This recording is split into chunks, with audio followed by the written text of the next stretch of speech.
Ces trois éléments rendent les hommes impuissants, les rendent infertiles et affectent dangereusement leur performance sexuelle masculine. À la découverte des trois substances en question qui sont très utilisées dans la communauté africaine, c'est en exclusivité sur Nutrition TV.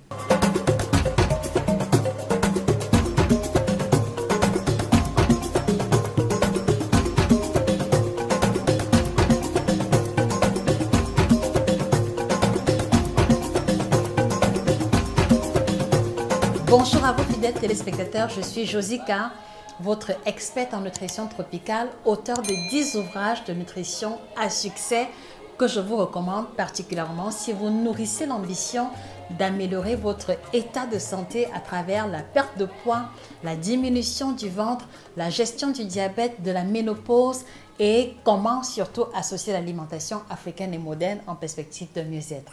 Vous trouverez la collection sur Amazon et chez nos représentants. Et puisque ce matin, nous nous adressons particulièrement aux hommes, messieurs, je veux surtout attirer votre attention sur ces deux outils fondamentaux que vous devez avoir absolument. Ils apparaissent à l'écran. Vous avez performance sexuelle au top, l'alimentation qu'il vous faut, d'où je tire les informations que je vais vous partager, et le nouvel ouvrage 25 jours pour améliorer vos performances sexuelles. Je peux vous garantir qu'ils sont focalisés essentiellement sur les aliments et les plantes de chez nous. Tout homme devrait l'avoir comme livre de chevet. Alors ce matin, je voudrais mettre en lumière des substances qui sont consommées malheureusement, d'accord, en très grande quantité et qui sont l'une des raisons pour lesquelles on observe une diminution de plus en plus grande, d'accord, des performances sexuelles masculines. On observe également beaucoup d'hommes qui souffrent d'éjaculation précoce, qui souffrent du manque d'érection ou d'érection molle. Et pendant que je parle, j'imagine que certains parmi vous vont se demander d'où je tire ces informations. Je les tire simplement, d'accord, de toutes les sollicitations que nous recevons au quotidien sur toutes nos plateformes. Ce n'est un secret pour personne. Les questions de libido sont celles qui font partie des top 3 pour lesquelles l'audience est élevée et pour lesquelles également les requêtes sont élevées. Alors, la première catégorie de substances, d'accord, il s'agit des emballages plastiques. Il s'agit des couverts en plastique, du gobelet en plastique, du plat en plastique dans lequel on vous sert à manger, on vous sert à boire, que ce soit à la maison, dans les tournes d'eau, au restaurant, etc. La liste est beaucoup plus longue parce que on voit également ici l'emballage du placali, l'emballage du macabo râpé, ce plastique dans lequel on vous met du macabo râpé, du placali ou un aliment et qui va par la suite subir la cuisson est un danger permanent pour la libido masculine.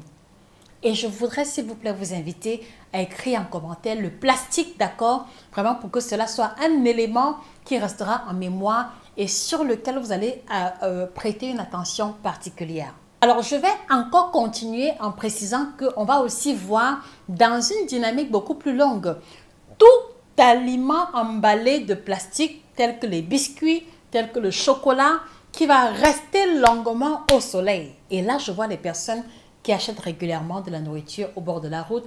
Je vois des personnes qui emballent la bouillie dans le sachet plastique. Je vois ces personnes, d'accord, qui acceptent qu'on emballe un plat qui est très chaud dans du plastique, ou le poisson braisé, la tiéké, etc.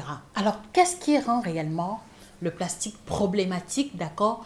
Il n'est pas question ici de remettre en cause notre culture alimentaire ou la façon de faire les choses, mais il faut comprendre que le problème du plastique, c'est qu'il contient ce qu'on va appeler les perturbateurs endocriniens. Perturbateurs endocriniens qu'on va encore appeler le BPA, le bisphénol A.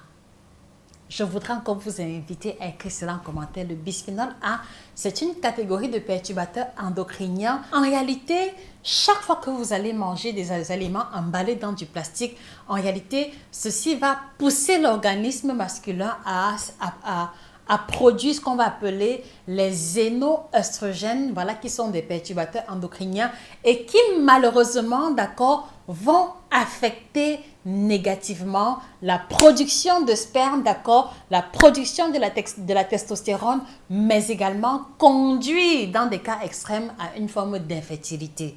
Et quand je parle d'infertilité, je vois ici l'azospermie, l'oligospermie, la tératospermie, ou les spermatozoïdes qui n'ont pas de queue, ou les spermatozoïdes mal formés.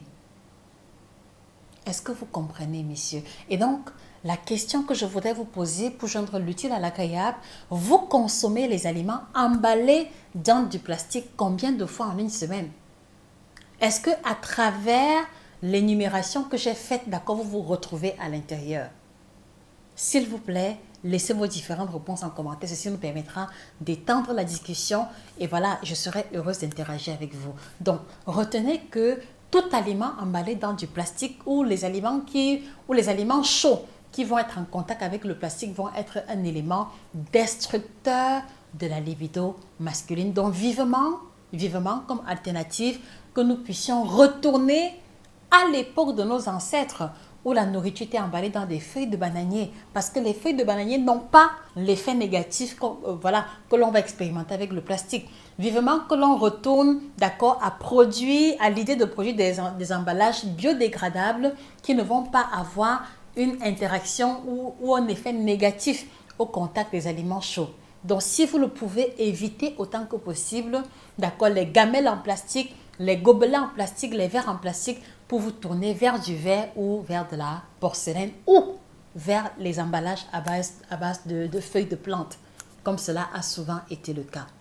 Voilà donc pour la première catégorie qui pose problème et qui affecte négativement les performances sexuelles masculines. Je voudrais vous inviter, très chers, à faire un partage massif de cette vidéo dans les groupes Telegram, WhatsApp, Facebook, partout où l'on retrouve nos tontons, nos papas, nos amis, nos connaissances, d'accord? Prévenir est toujours beaucoup mieux que guérir et je suis convaincue que ce contenu les aidera dans cette direction. Donc la deuxième catégorie, d'accord, de substances qui va affecter négativement la libido masculine, vous allez être surpris et choqués, mais il faut que je vous dise la vérité, il s'agit ici des produits laitiers, du lait qu'il soit liquide, le lait en poudre, la crème fraîche, le fromage, le yaourt, la crème glacée, tout aliment qui est dérivé, d'accord, du lait de vache va être problématique pour la libido masculine. Et donc, je veux vous demander, messieurs, vous consommez les produits laitiers à quelle fréquence hebdomadaire? Merci de nous faire découvrir en commentaire. Ceci pourra nous permettre de proposer d'autres contenus en votre direction. Donc, le problème des produits laitiers, c'est que malheureusement, la plupart des produits laitiers que nous consommons, qui ne sont pas biologiques, d'accord, proviennent d'un élevage intensif durant lequel les animaux, dont les vaches par excellence, ont subi des injections hormonales, ont consommé des doses élevées d'antibiotiques et de substances multiformes pour accélérer leur croissance. Et là, vous comprenez bien qu'il s'agit d'hormones artificielles qui ne vont pas disparaître lorsqu'ils vont produire du lait, qui ne vont pas disparaître lorsque ce lait-là va être transformé pour des produits dérivés. Est-ce que vous comprenez maintenant, chers téléspectateurs? Donc, la consommation des produits laitiers va stimuler la production chez les hommes, d'accord, des oestrogènes qui malheureusement sont des hormones féminines. Donc, les hommes qui consomment beaucoup de produits laitiers, beaucoup de lait, beaucoup de fromage, beaucoup de crème glacée, café au lait, cappuccino, etc., d'accord, auront tendance sur le long terme et surtout si la consommation est régulière et en grande quantité, ils vont développer sur le long terme les caractères sexuels féminins.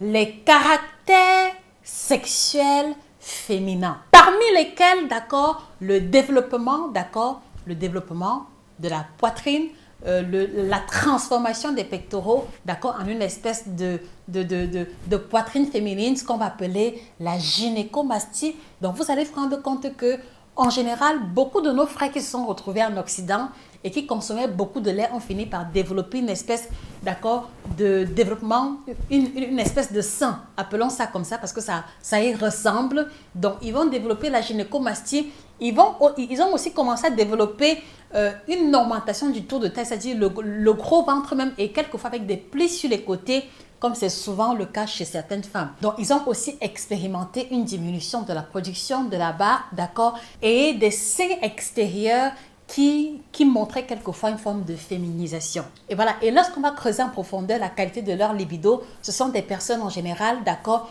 qui ont de moins en moins d'érections, d'accord, qui ont des érections molles et qui n'arrivent pas, d'accord, à tenir long durant les rapports sexuels, dont des victimes de l'éjaculation précoce.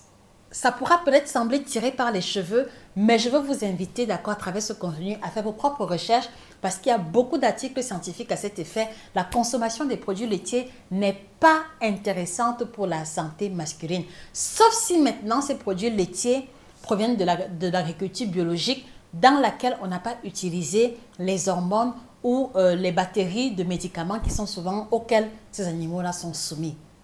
Donc, je voudrais vraiment vous inviter à prendre conscience et si vous êtes fan des produits laitiers, essayez de voir dans quelle mesure vous tournez vers les dérivés végétaux de ces produits laitiers-là ou simplement réduire drastiquement la fréquence de consommation pour que cela réduise également à l'intérieur de votre organisme la teneur élevée de ces hormones artificielles, de ces xénoœstrogènes, de ces oestrogènes artificiels qui ont tendance à vous féminiser. Est-ce que vous comprenez, chers messieurs?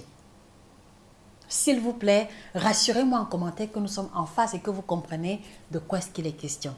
Donc, particulièrement dans l'article scientifique que j'ai pu lire, qui était le journal du Human Reproduction, les expériences menées prouvaient que les hommes qui consommaient énormément les produits laitiers avaient tendance à avoir des spermatozoïdes moins mobiles et des spermatozoïdes de forme irrégulière. Donc, si à ce jour, messieurs, vous avez été diagnostiqué d'azospermie, d'oligospermie ou d'une anomalie au niveau de votre sperme, essayez de voir s'il n'y a pas un lien étroit avec votre consommation de produits laitiers. Donc voilà donc pour cette deuxième catégorie d'aliments. Et donc je vous repose la question, vous consommez les produits laitiers à quelle fréquence hebdomadaire? Peu importe, d'accord, qu'il s'agisse du lait, d'accord, du yaourt, de la crème glacée, de tout produit qui implique l'utilisation du lait, vous les consommez à quelle fréquence hebdomadaire? Merci de laisser les réponses en commentaire. Et la troisième catégorie de substances consommées, d'accord, il s'agit ici du cannabis, il s'agit de ce qu'on va appeler le banga, parce que c'est comme ça que je le connais. Le cannabis, le banga, ces drogues subtiles, d'accord, qui sont autorisées dans certains pays et dans d'autres non, vont aussi avoir un effet dévastateur sur la libido masculine. Et je vais également étirer, d'accord, en pointant du doigt les hommes qui fument la cigarette, les hommes qui fument la chicha, parce qu'il faut bien comprendre que ces fumées-là que vous inhalez ne sont pas inoffensives. Vous le savez, dans une cigarette, on a au moins environ 200 substances toxiques, d'accord? Donc, si vous pouvez inhaler 200 substances toxiques, comprenez bien que vos poumons, mais également votre libido, votre circulation sanguine vont également subir les dégâts collatéraux de ces substances-là. Voilà, et dans le cas par exemple du cannabis, il faut savoir qu'elle contient le THC qu'on a appelé le tétrahydrocannabinol, qui est une substance, d'accord, qui va diminuer la production de la testostérone, donc automatiquement, vous allez être victime d'érection molle, du manque d'érection, éjaculation précoce et des difficultés à concevoir. Et comme je l'ai dit tantôt, la cigarette, vous le savez, contient au moins 200 substances toxiques. Voilà, je ne vais pas revenir dessus parce que ça rendra la vidéo très longue. Mais comprenez bien que les fumées que vous inhalez, d'accord, ne sont pas inoffensives. Et donc, de la même manière qu'elles vont affecter votre cerveau, vos poumons, elles vont aussi affecter la composition de votre sang, la composition également de votre sperme. Et voilà, bonjour les dégâts au niveau de votre libido. J'espère sincèrement que ce contenu fera la différence pour vous et surtout que ceci vous conduira à une prise de conscience véritable. La liste des aliments qui rendent les hommes impuissants est beaucoup plus longue, mais je préfère d'abord m'arrêter ici dans un premier temps en soulignant que les informations sont tirées de l'ouvrage Performance sexuelle au top que je suggère à tout homme africain soucieux de sa libido de l'avoir comme livre de chevet. Et donc, dans ce deuxième ouvrage, 25 jours pour réveiller votre libido, cet ouvrage vous offre 4 semaines de menus qui vont vous aider à vous requinquer essentiellement à travers les aliments et les plantes africaines. Je vous recommande de l'avoir parce que toutes les personnes qui vont se le procurer auront droit à un coaching gratuit par moi-même, d'accord, dans le groupe qui sera créé à cet effet. Donc, allez-y vous le procurer et contactez le numéro qui apparaît au bas de l'écran pour pouvoir être inséré dans le groupe de coaching.